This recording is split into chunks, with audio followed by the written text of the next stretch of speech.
हर हर महादेव। बहुत सारे लोग मुझसे पूछ रहे थे कि भैया हमको सावन पे साधना बताइए शिव की। किस तरह की साधना हम करें कि हमें भगवान शिव के दर्शनों की प्राप्ति हो। किस तरह की हम साधना करें कि हमारा मन हमारा चित्त भगवान शिव के कृपा में आए। ठीक है।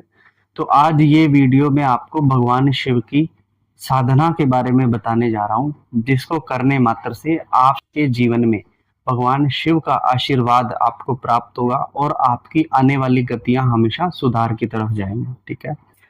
तो इस साधना को कैसे करना है ये मैं आप लोगों को बता देता हूँ। सबसे पहली चीज होगी कि आप अगर भगवान शिव की साधना करने जा रहे हैं तो यह पूरे सावन में आप शिव की साधना करेंगे। कोई साधना 11 दिन की या 21 दिन की नहीं होगी। जितने समय तक सावन रहेगा ये साधना उतने समय तक चलेगी। ठीक है। साधना के 3 हिस्से मैं आपको करके बता देता हूँ। पहला हिस्सा उन लोगों के लिए है जो कुछ साधिकाएं हैं, जो अपने गृहस्थ में बिजी रहती हैं। ठीक है। जिन्हें घर के काम होते हैं, जो अधिक लंबे समय तक नहीं बैठ सकती। ठीक है ना। जिनको बहुत सारी चीजें भी करनी है, नौकरी भी करनी है, जॉब्स हैं कईयों की बहुत बड़े परिवार संभालती है। तो कुछ साधना, जो पहली साधना है ये उनके लिए है। और दूसरी साधना उन लोगों के लिए है जो 1 घंटा 2 घंटे जो सुबह शाम बैठ सकते हैं। तीसरी साधना उन लोगों के लिए है जो पूर्ण रूप से साधक है, भगत है, वो सब कर सकते हैं। ठीक है। तो सबसे पहले मैं साधना देता हूँ जो गृहस्थ हैं, जो ज्यादा समय नहीं दे सकते, उनके लिए। देखिए, आप एक काम कीजिएगा, साधना कैसे करनी है। सबसे पहले तो आप अपने घर के अंदर एक अखंड ज्योत घी की लगाइएगा। ठीक है। घी की अखंड ज्योत लगाने से पहले पूरे मंदिर को साफ कर लीजिएगा, नहाइएगा, धोइएगा, भगवान का पाठ कीजिएगा।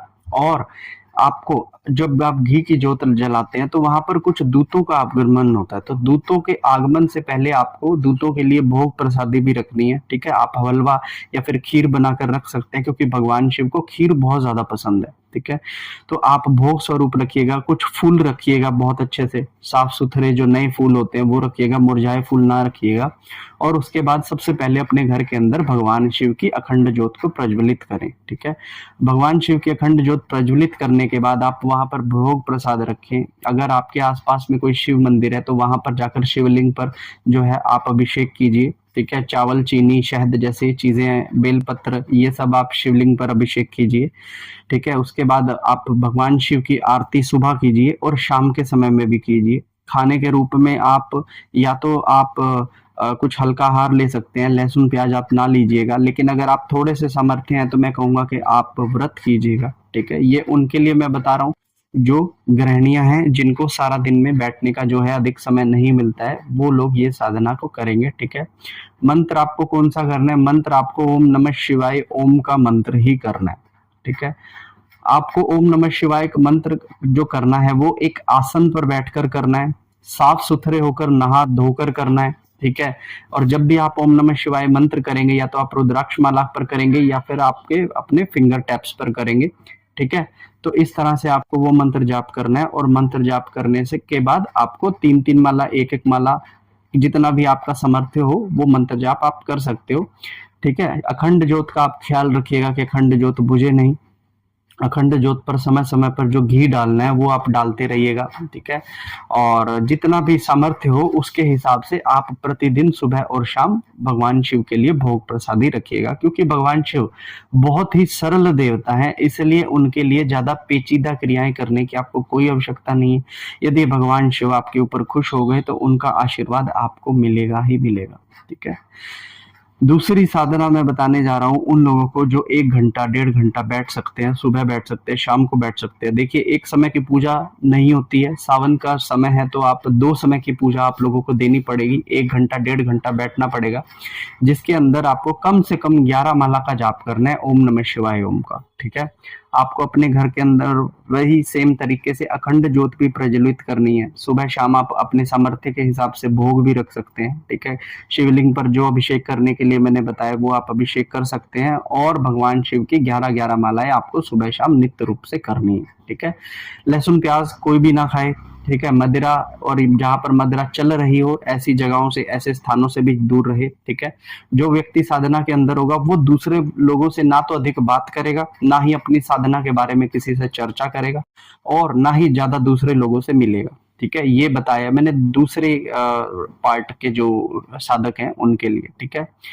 तीसरे साधक जो अखंड साधक है, जो मतलब भगत जिन्हें बोलते हैं, जो फिर हायर कैटेगरी के जो साधक हैं, जो 3-3 घंटे 5-5 घंटे दे सकते हैं, ठीक है, उन लोगों को सबसे पहले तो अपने घर के अंदर अखंड ज्योत जो जलानी है, वहां पर 7 तरह की मिठाई आपको रखनी है डे फर्स्ट पे, ठीक है। आपका जो दिया होगा अखंड ज्योत होगी, लेकिन जिस समय भी आप पूजा करेंगे आप एक चतुर्मुखी दिया भी जलाएंगे भगवान शिव परिवार के लिए, ठीक है, जहां पर शिवगण आएंगे, ठीक है, उनको देने के लिए 7 तरह की जो है आपको मिठाई रखनी है वहां पर, ठीक है। आपको कम से कम 21 माला, ठीक है, ज्यादा आप जितनी मर्जी कर सकते हैं, 21 माला आपको जाप करना है और अपने ध्यान को भी आपने लगाना है। ऐसा नहीं है कि आपने 21 माला कर दिया फटाफट खड़े हो गए, आपको 21 माला करके कम से कम भी 15 से 20 मिनट अपने आसन पर विराजे रहना है, ठीक है। उसके बाद आप दिन में एक बार जिस भी मंत्र का जाप कर रहे हैं भगवान शिव के, मैं तो आपको ओम नमः शिवाय मंत्र ही सजेस्ट करता हूँ, ओम नमः शिवाय ओम, लेकिन फिर भी अगर आप किसी भगवान के किसी अन्य मंत्र का जाप कर रहे हैं तो उस मंत्र की 108 आहुतियों का हवन आपको प्रतिदिन करना है, ठीक है। आप कोशिश कीजिएगा कि आप अपने ऊपर बैठना, कुर्सी पर बैठना, बेड पर बैठना अवॉइड कर कर आप मतलब कि अपने फर्श पर ही आसन बिछाकर बैठिए, ठीक है। हो सकता है कि आपको बहुत ज्यादा भूख लगे तो आप फलाहार हो जाइए, या फिर अगर आप कुछ खाना चाहते हैं तो थोड़ी मोड़े जैसे छोटी मोटी चीजें जो आती हैं, जो कि हम जैसे हमारे यहाँ पे हम सामक के जो चावल आते हैं, सामक के चावल बोलते हैं उसे, हम वो लेते हैं, या फिर कई बार कुट्टू आटे के भी कुछ चीजें यूज करते हैं, लेकिन आहार को त्याग देते हैं, ठीक है ना। जल आप जितना मर्जी पी सकते हैं, चाय आप जितनी मर्जी पी सकते हैं, जूस आप जितना मर्जी खा सकते हैं, फलाहार खा सकते हैं, दही गुड़ ये सब आप खा सकते हैं, लेकिन पूर्ण रूप से रोटी सब्जी चावल इस तरह की चीजें आप ना खाइएगा, ठीक है। 21-21 माला आपको जाप करना है, प्रतिदिन आपको हवन करना है, और जब ये चीजें आप करेंगे तो आपको भगवान शिव की कृपा मिलेगी मिलेगी। एक चीज और मैं आप लोगों को बता देना चाहता हूँ कि हो सकता है कि आपको मेरी ये वीडियो देखकर थोड़ा ऐसा लग रहा हो कि ये तो बहुत सिंपल सी चीजें आपने बता दी। देखिए, जिस मोड में मैं अभी आपसे बात कर रहा हूँ मैं आपको एक्सप्लेन नहीं कर सकता, ठीक है ना, क्योंकि किसी तरंग है जो ये सारी इंफॉर्मेशन दे रही है, जिसको करना होगा वो करेगा, जिसको नहीं करना होगा वो नहीं कर सकेगा, क्योंकि भगवान शिव सब पर कृपा नहीं करते, ठीक है ना। तो अगर आपके मन के अंदर सामर्थ्य होगा, आपके मन के अंदर अगर भाव होगा, तो भगवान शिव भोलेनाथ है, वो बहुत भोले हैं, आपके मन के भावों को देखकर वो आपको कभी भी किसी भी समय पे दर्शन दे सकते हैं, ठीक है ना।